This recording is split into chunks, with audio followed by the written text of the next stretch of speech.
Olá, seja bem-vindo a mais um Q&A aqui no nosso canal. Para enviar sua pergunta e participar toda semana, é só abrir o nosso perfil no Instagram e responder as caixinhas que nós abrimos nas quintas-feiras, né? Leandro Ruschel, tudo junto. Então vamos lá responder as perguntas que chegaram. Essas maiorias conquistadas pelo GOP no Congresso, mesmo folgadas, são suficientes? Bom, no Senado tem uma maioria um pouquinho mais folgada, né?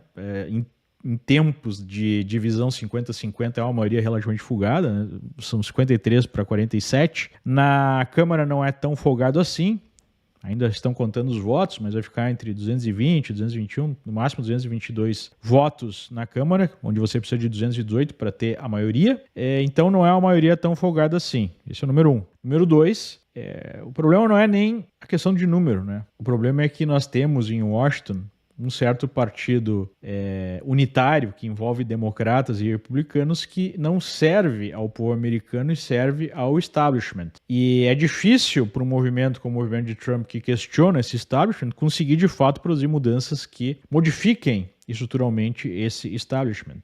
Esse é o desafio do Trump. A gente já está vendo que há uma resistência a algumas indicações iniciais do Trump para cargos-chave, porque mesmo dentro do Partido Republicano, parte desse partido serve não ao povo, mas exatamente ao establishment, especialmente aquele chamado de rhinos, né? Republican Name Only, ou seja, republicanos que recebem só o nome de republicanos porque eles absorvem boa parte da agenda de esquerda.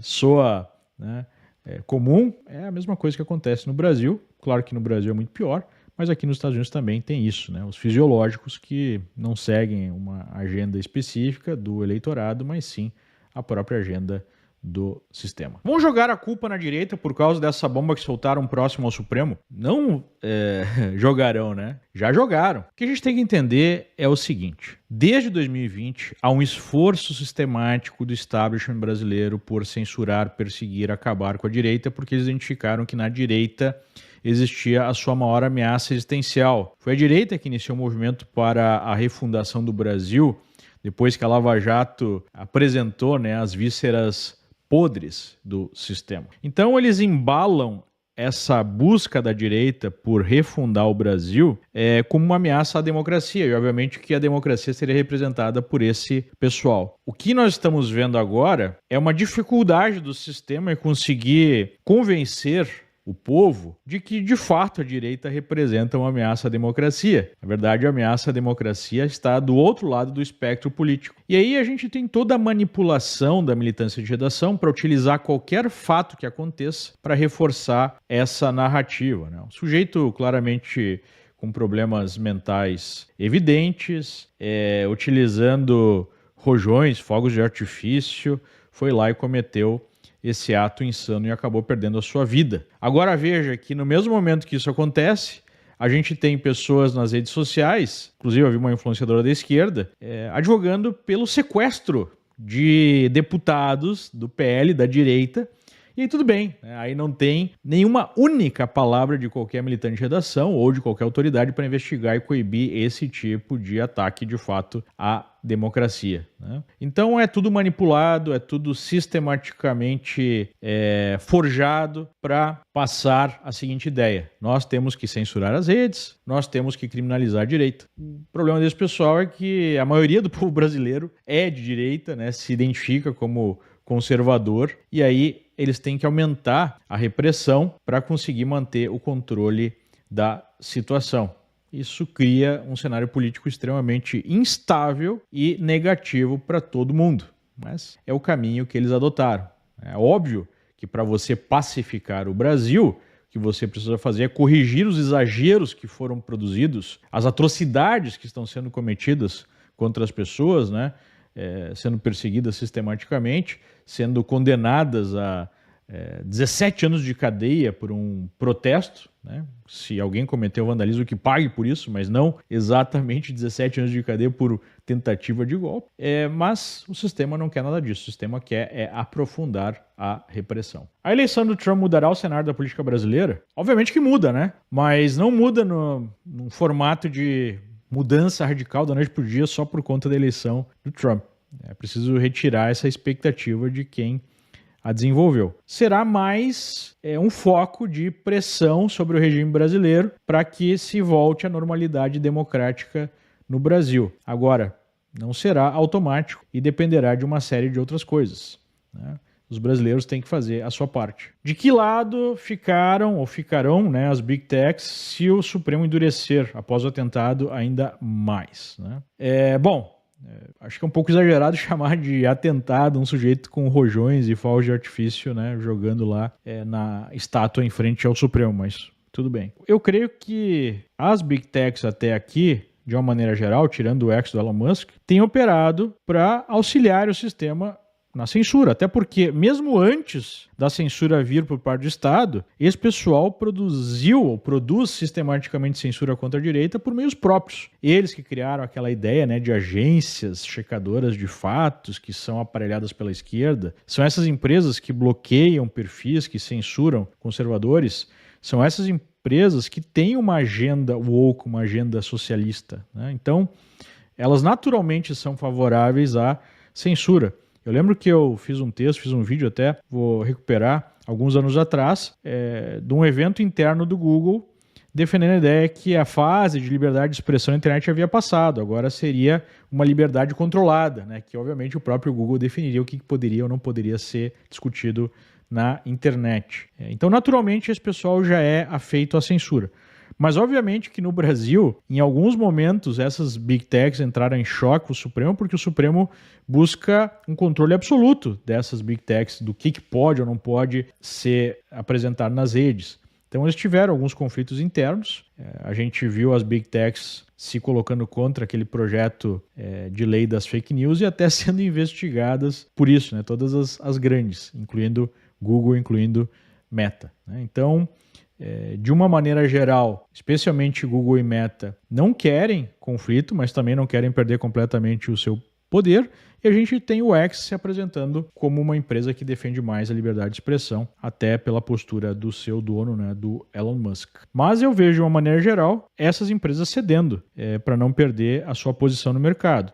Agora, tem o grande X da questão. Com a eleição americana e o Trump vencendo, essas empresas já deram um sinal de que não estão dispostas a brigar, a bater de frente com o Trump. E haverá uma pressão maior do governo americano para que a primeira emenda seja respeitada, ou seja, para que a liberdade de expressão seja respeitada nas redes. E isso pode aumentar o tensionamento com o Supremo brasileiro. Estamos vivendo num mundo de manipulação e controle igual ao do livro 1984, de George Orwell. O livro é fantástico. Quem não leu, recomendo fortemente que leia. Mas eu não vejo o atual mundo autoritário convergindo para aquele sistema de 1984. Eu acho que são aspectos de 1984 com alguns outros aspectos do admirável mundo novo, que é uma outra distopia que eu sugiro fortemente. Então, a atual ideia autoritária, né, de governos com mais poder, de manipulação em massa, é mais sutil do que o 1984. É aquela ditadura que tem ares, né, parece uma democracia para um desavisado. Então, eu acho que a gente está mais para o lado do admirável mundo novo do que pro 1984, apesar de em sistemas mais brutos, né, não tão sofisticados como o brasileiro, a gente vai cada vez mais pro lado da força bruta na repressão do que na repressão sutil, né, através da manipulação midiática e assim por diante. Você poderia comentar sobre a eleição de Donald Trump e a nova ordem mundial? Nova ordem mundial é um termo muito subjetivo e é usada essa expressão por muitos movimentos, né, por muitas iniciativas. Mas para deixar mais objetivo o nosso comentário, vamos chamar de nova ordem mundial aquele projeto de uma esquerda socialista que busca a centralização do poder com a retirada da soberania dos países em órgãos como a ONU, né, como a própria União Europeia. Tem uma série aí de aparelhos que buscam a mesma coisa. Você tem a ideia de uma elite, né, iluminada, que definiria como a humanidade deve se organizar e as pessoas comuns não teriam voz, os governos não teriam voz, a não ser para obedecer essa elite. É um projeto de uma espécie de União Soviética global, né? E um dos primeiros experimentos é justamente a própria União Europeia. Então, qual é a diferença do projeto socialista original? Que essa nova ordem mundial dá um espaço maior para a liberdade econômica. Então, você tem liberdade para produzir, né, para até eventualmente enriquecer, mas você não tem liberdade política alguma. Você não tem voz, você não tem liberdade de expressão, você não pode dar pitaco sobre como a sua família deve ser organizada, como a sua comunidade deve se organizar, você não tem direito a ter uma determinada religião, enfim, você tem que seguir uma espécie de culto materialista em que não há liberdade de fato, né? Há só liberdade para trabalhar e manter essa elite iluminada que encaminha a humanidade para o progresso, né? Por isso que eles gostam de se auto-intitular de progressistas. O Donald Trump, ele é um golpe duro para esse projeto da nova ordem mundial, porque ele representa os valores americanos. Ou seja, você tem um mundo livre e aberto, mas esse mundo é formado por nações soberanas que resolvem, né, fazer acordos, negociar, fazer comércio entre si de forma, né, livre, não através de um poder central. Esses valores americanos colocam o foco dos direitos nos indivíduos, né? Por isso que a Constituição americana começa com "We the people". Então, a força motriz da sociedade seriam indivíduos livres que operam através de uma série de valores morais que foram desenvolvidos ao longo do tempo, que advém da cultura judaico-cristã, e a partir disso você tem uma organização de uma sociedade efetivamente aberta, né? Então o Donald Trump representa esses valores americanos. Eu creio que nós temos aí 3 forças em disputa no mundo hoje. Na verdade, 2 forças em disputa para criar um sistema totalitário, né? Nós temos o velho projeto soviético, que hoje está com a cara chinesa. Nós temos o projeto globalista, cujo centro fica na Europa. E nós temos a manutenção de uma sociedade organizada através dos valores americanos representados pelo Donald Trump. Então, o Donald Trump, a vitória dele representa um duro golpe para essa elite globalista. Gostaria de ouvir a sua visão sobre a ideia de renda básica universal e se acha que será posta em prática. Bom, para quem não sabe, a renda básica universal é a ideia de que o Estado proverá para as pessoas uma renda mínima e elas talvez não precisem nem mesmo trabalhar, né, para poder subsistir. É uma ideia que vem ganhando força. De uma certa forma, está sendo aplicada, né? No Brasil, por exemplo, a gente tem o Bolsa Família, que atende a dezenas de milhões de pessoas, e eu vejo como uma ideia muito negativa, porque ela parte de uma premissa materialista, uma premissa até marxista, que se você resolver a questão econômica, né, prover as pessoas com o básico, a sociedade está resolvida. Só que o ser humano vai muito além disso. O ser humano precisa de propósito. E uma das principais formas de se gerar propósito na vida é através do trabalho. Outra forma é através da família, que são 2 aspectos que a própria esquerda sempre busca destruir, né? Então, o que me preocupa em relação a essa proposta é justamente você transformar as pessoas em dependentes do sistema, retirando a sua própria individualidade, a sua iniciativa individual e o seu próprio senso de propósito, né? Que talvez seja mais importante do que o próprio alimento. É muito fácil você criar uma sociedade de escravos através disso, né? E esse me parece, o objetivo. Qual é o grande problema? O grande problema é que, através do avanço tecnológico, nós precisamos de cada vez menos pessoas para criar o mínimo para a subsistência de toda a sociedade. E para desenvolver esses aspectos da nova economia, por exemplo, agora está surgindo a inteligência artificial, você precisa ter um nível intelectual cada vez maior. Então você precisa de cada vez menos pessoas com um nível intelectual cada vez mais alto para efetivamente competir no mercado e produzir aí a riqueza para toda a sociedade, né? E aí? O que se faz com centenas de milhões, bilhões de pessoas que não têm a capacidade de operar nessa sociedade, né, que requer esse tipo de habilidade para você fazer negócio, para você concorrer? é um problema sério, né? Me parece que é um problema que é muito forçado de cima para baixo, porque se você desenvolve um mercado aberto e uma sociedade efetivamente aberta, você dá espaço para novas atividades serem criadas e um novo mercado aparecer. No passado, quando surgiu a Revolução Industrial, havia o mesmo questionamento e havia a sugestão por uma série de filósofos, de pensadores, de que não haveria mais espaço para o trabalho humano ou para o trabalho humano para a maior parte da sociedade. E não foi o que aconteceu, né? A gente foi desenvolvendo uma sociedade cada vez mais complexa, com outras atividades que geram renda para as pessoas que desenvolvem essa atividade, né? Uma atividade que vai mais para o lado intelectual, para o lado artístico, do que para a mão na massa, naquela produção pesada, né? Me parece que é um arranjo possível, mas não me agrada nem um pouco a ideia de deixar praticamente toda a sociedade, ou a maior parte da sociedade, dependente completamente do Estado. Para mim é um caminho sem volta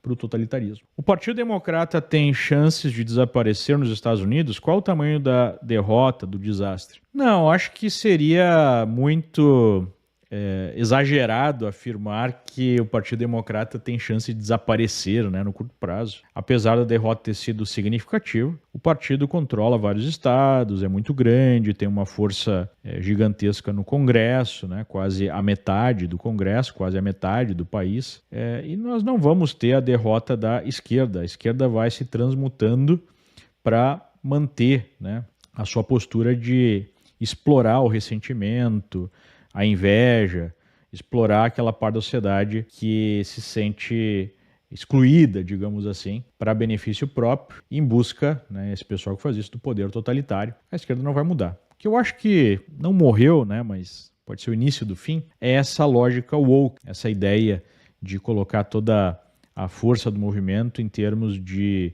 comportamento sexual, né, divisão através da cor da pele, aquela ideia do racismo estrutural. Eu acho que essa lógica woke perdeu muito espaço nessa eleição e a esquerda vai se reorganizar através de outras formas de explorar a inveja e o ressentimento das pessoas, né?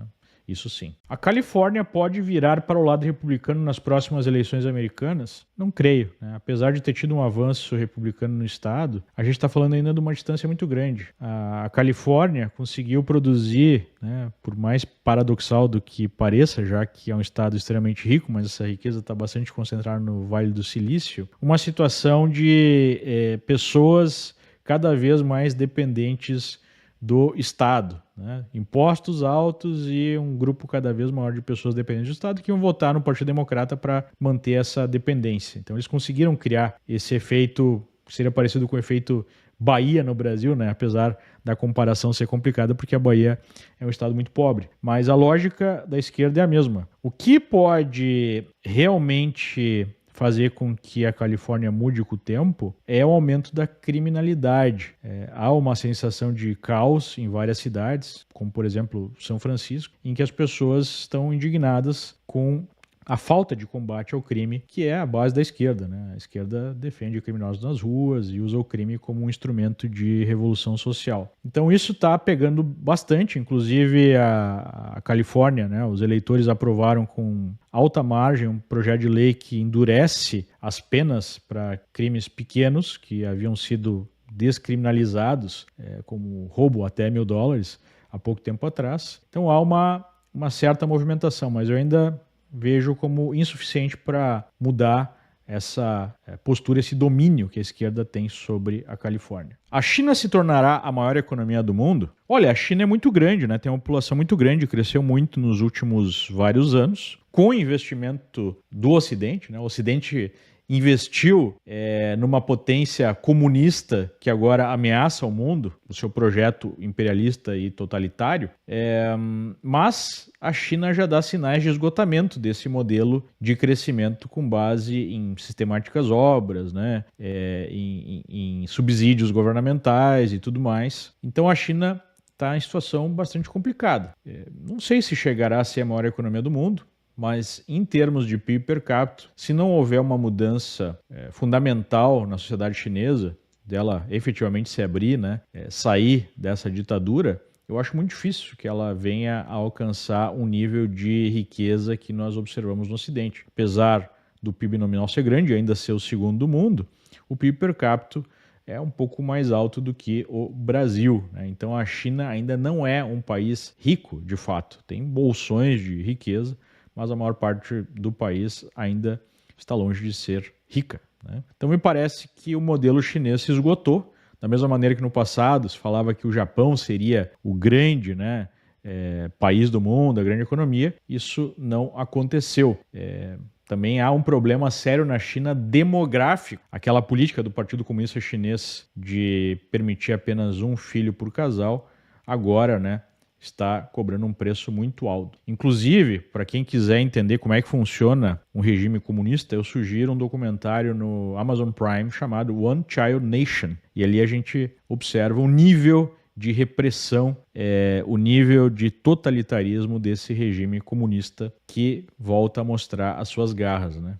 Houve todo um trabalho para enganar o Ocidente, sugerindo que a China abriria o regime, e hoje é um regime mais fechado do que em muitas décadas e não há sinal de mudança. O que você acha sobre Mises e a escola austríaca? Eu creio que Mises, a escola austríaca, efetivamente apresentam a essência da dinâmica econômica real da economia. É uma escola que mostra de forma cabal, né, como uma economia livre acaba gerando mais riqueza para toda a sociedade. Então, eu vejo que a escola austríaca, ela resiste, né, à visão de mundo keynesiana de intervenção sistemática. Novamente, sempre vai para o lado autoritário, de como algumas pessoas iluminadas podem definir a forma que a sociedade deve ser organizada e a forma até mesmo que a nossa economia deve operar. Então, recomendo fortemente que você estude a escola austríaca. Quem são os credores da dívida pública brasileira? Olha, a esmagadora maioria dos credores são os próprios brasileiros. São brasileiros individualmente, são fundos, né, fundos de pensão. Então, os credores da dívida brasileira são os próprios brasileiros e os brasileiros que têm mais recursos. Como você se naturalizou americano? Bom, é um processo relativamente longo. Eu vim para os Estados Unidos e consegui o meu green card através de um programa chamado EB-1, para pessoas com habilidades extraordinárias. São 10 pré-requisitos e você tem que preencher 3, só que esses 10 pré-requisitos envolvem pessoas que trabalham com artes, com esportes, pessoas do mundo dos negócios, acadêmicos. Então são 10 pré-requisitos bem distintos e você precisa preencher 3, né? Eu consegui preencher 5 desses pré-requisitos e recebi esse visto. Quando você recebe o green card, pode ser por esse programa, por vários outros programas que existem, você tem que ficar 5 anos nos Estados Unidos, a maior parte do tempo, inclusive em território americano, e depois de 5 anos você pode entrar com um pedido de naturalização. Então, você pode se naturalizar só a partir do green card e você pode receber, muita gente adota esse caminho, o green card através do casamento com um cidadão americano. Aí o prazo cai para 2 anos para pedir a naturalização, né? Esses são os caminhos para se naturalizar americano. Tem vistos temporários, que não geram um caminho para naturalização. Tem o visto permanente, e a partir desse visto permanente, de 2 a 5 anos, você pode pedir a naturalização. Acredita que há muitos segredos sujos a serem revelados sobre a Big Pharma com o Robert Kennedy Jr.? Para quem não sabe, né, o Robert Kennedy, que é um defensor já há décadas de um nível de vida, uma forma de vida mais saudável para os americanos, um crítico feroz da indústria farmacêutica, um crítico feroz, especialmente das últimas tecnologias de vacina, foi eleito para o secretário de saúde aqui nos Estados Unidos. Foi indicado, melhor colocando não eleito, né, pelo Trump. Ainda precisa passar pela confirmação do Congresso, que vai ser uma luta, né, porque ele vai contra muitos interesses. Se de fato ele conseguir alcançar o posto, vai haver uma devassa contra uma série de indústrias que têm operado sistematicamente contra o bem-estar do povo, né? Eu não sou aquele sujeito que acha que só há aspectos negativos da Big Pharma. Creio que muita coisa boa foi criada ao longo dos últimos anos, mas obviamente que há conflitos de interesse, que há problemas que ficaram evidentes ao longo da pandemia, né? E isso tudo vai ter que vir à luz. sim, acho que tem muita gente que está o cabelo em pé dessa indústria, porque tem muita coisa suja que aconteceu nos últimos anos. Qual país deve ter destaque de crescimento econômico nos próximos anos? Olha, eu não vejo outro país senão os Estados Unidos. Nós temos uma série de condições geopolíticas, sociais e econômicas que, paradoxalmente, favorecem os Estados Unidos, porque nós temos aqui um mercado consumidor gigante, nós temos os cérebros do mundo, nós temos inovação, empreendedorismo, nós temos um sistema que efetivamente está de pé, funcionando, né, por mais que haja uma decadência nos últimos vários anos, nós temos crescimento populacional, enfim, os Estados Unidos continua sendo a maior potência militar do planeta, maior influência cultural, e há então fronteiras de crescimento. Eu não vejo fronteira de crescimento na Europa, eu não vejo fronteira de crescimento no Japão, eu não vejo fronteira de crescimento mais na China. A Índia seria um país com potencial, mas a cultura lá é complicada em termos, né, de empreendedorismo, de crescimento econômico. Na América Latina nós temos uma sequência de perda de oportunidades, países dominados pelo crime, né? Então, eu vejo os Estados Unidos como um grande país aí a manter o crescimento nos próximos vários anos. Por que é paradoxal? Porque muita gente interpreta da maneira correta que os Estados Unidos representam um império em declínio. Mas nós sabemos que impérios em declínio ainda são muito fortes, né? Quando Roma começou o declínio, demorou décadas ou mais de séculos para efetivamente cair, né, completamente o império. Então, eu vejo que as condições atuais, por incrível que pareça, favorecem muito os Estados Unidos, e a gente está vendo isso, né? Todos os recursos do mundo fluindo para os Estados Unidos, especialmente após a vitória de Donald Trump, que aponta reformas que devem estimular ainda mais a economia. Então, Estados Unidos. Por que a direita dá engajamento para a velha mídia? Deixa eles falarem sozinhos, vão derreter. Infelizmente, eu acho que não é o caso. Você provavelmente já acordou, já percebeu que essa velha imprensa nada mais é do que um órgão de propaganda do regime, formado por militantes de redação socialistas com dois objetivos. Um objetivo é levar à frente a própria agenda, o segundo objetivo, talvez ultimamente mais importante que o primeiro, é criminalizar, perseguir, justificar todo tipo de repressão, de censura aos adversários, né, aos opositores. Você percebeu isso, mas muita gente não percebeu, especialmente essa galera isentona. Eu vejo por amigos meus no mercado, pessoas inteligentes, pessoas que não podem se dizer, né, incultas, que têm como principal fonte de informação coisas tipo Globo News, que eu chamo de Lula News, né? Então é importante que você mostre como esse pessoal está mentindo, que você explique isso para as pessoas, né? Então eu sou contra simplesmente boicote, porque vai se gerar bolhas. Na verdade, essas pessoas têm que ser sistematicamente questionadas e é preciso que elas sejam expostas nas suas mentiras e nas suas desinformações. Eu acho que esse é um caminho muito mais eficiente. E é exatamente por isso que eles querem nos censurar, porque a gente fica expondo as mentiras e as manipulações deles. Você é casado com uma americana? Não, né? Eu sou casado com uma brasileira.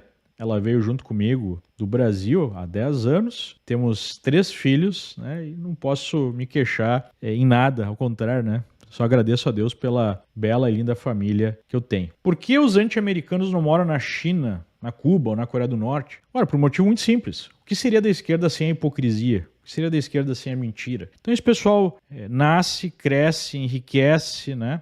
Vive as benesses da liberdade oferecida pelo regime americano, mas tem um grau tão grande de deformidade intelectual e moral que acreditam serem capazes de transformar algo que já é bom em comparação com outros países em algo que seja perfeito, que é a grande utopia, né? Então você compara um sistema que é um sistema humano, que tem os seus defeitos, que tem os seus problemas, com aquela utopia, né, da igualdade que jamais vai acontecer, e você acredita que você, né, seus parceiros iluminados têm a capacidade de criar o paraíso na Terra, vilificando aquele lugar que, se está longe de ser o paraíso, também está muito distante de ser o inferno, ainda mais, né, se comparado em outros países com outros regimes. Então é por isso, essas pessoas não percebem o que efetivamente representa a realidade social, a realidade política, a realidade econômica, a própria natureza humana,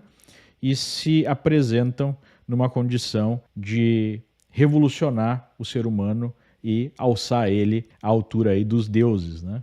O pensamento esquerdista é isso. Recomendo algum país na América do Sul para ter direitos como cidadão e se proteger do Brasil? Olha, eu vejo muita gente falando bem e até se mudando para 2 países em especial. O Uruguai é um país pequeno, pacato, né? Muito mais tranquilo que o Brasil. E, por incrível que pareça, é o Paraguai, em que o custo de vida é baixo, em que há um ambiente favorável aos negócios e que também há segurança, tirando, né, as áreas de fronteira lá com o Brasil, que são um pouquinho mais complicadas. Mas a capital, por exemplo, Assunção, é uma cidade muito mais segura do que praticamente todas as grandes cidades brasileiras, né? Então, tem esses 2 países aí para olhar com carinho. Qual será a nova estratégia da esquerda globalista após essa grande derrota nos Estados Unidos? Olha, acho que a grande estratégia será resistir, né? Será buscar formas de boicotar e de impedir que esse governo vá à frente. A gente já viu tentativas de assassinato contra o Trump, que podem acontecer novamente. Nós podemos ter em algum momento algum tipo de boicote econômico, porque nós sabemos que boa parte desses globalistas estão ligados ao mundo financeiro e podem promover uma grave crise, e a economia já não está muito bem, né? O mercado está extremamente alavancado, muito endividado, o sistema está super endividado, então pode-se dar o start aí para alguma crise econômica. Enfim, tem várias formas que eles podem minar a administração Trump para que ela não alcance o sucesso e eles retornem aí numa próxima eleição de forma triunfal, né? Acho que esse seria provavelmente o plano. Presos do 8 de janeiro, depois do caso John, terão chance de ter anistia? Qual a sua opinião? Olha, minha opinião é que o sistema fará de tudo para manter a repressão e manter essas pessoas encarceradas e mais, né? Manter aí um status quo de censura, de perseguição, de impedir a direita de se manifestar. Mas não podemos deixar de lutar por essa anistia, né? Acho que anistia até é uma palavra errada, mas enfim, se esse for o caminho, ok, porque você não pode falar em anistia quando, na verdade, houve ali julgamentos completamente promovidos ao arrepio do ordenamento jurídico nacional. A gente tem ali pessoas sendo julgadas na Corte Constitucional, sendo que elas não têm foro privilegiado, sendo acusadas de crimes que não cometeram, em julgamentos expressos, né, sem direito de defesa mínimo, pagando aí penas altíssimas, que nem mesmo homicidas são condenados a tanto tempo. Então, o ideal seria falar em anulação, né, desses julgamentos que não estão de acordo com a Constituição brasileira. Enfim, acho que é um trabalho, a principal pauta da direita, acabar com essa perseguição e fazer justiça com essas pessoas que estão, né, sofrendo aí como perseguidas políticas.